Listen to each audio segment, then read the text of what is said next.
The NFL offseason's only a few days old, with the Darrelle Revis to the Denver Broncos hype train's already going strong, thanks in part to Sports Illustrated's Peter King.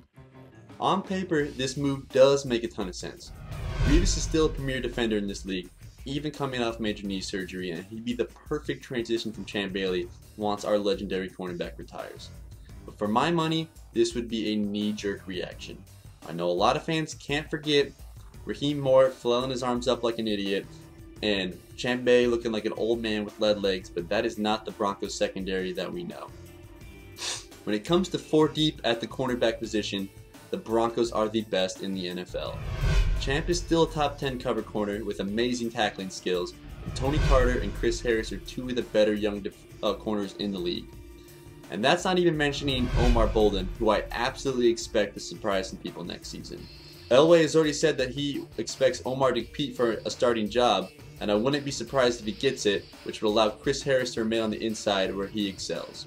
If I had a say in things, I'd much prefer the Broncos spend some money shoring up the interior of their defense.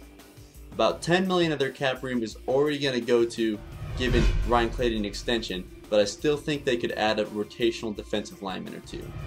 Chris Canty would be an ideal signing, and someone like Dannell Ellerbe behind him would be perfect, with Keith Brooking expected to be let go and Joe Mays a likely cut candidate. When it comes to finances, a Revis signing doesn't make much sense either.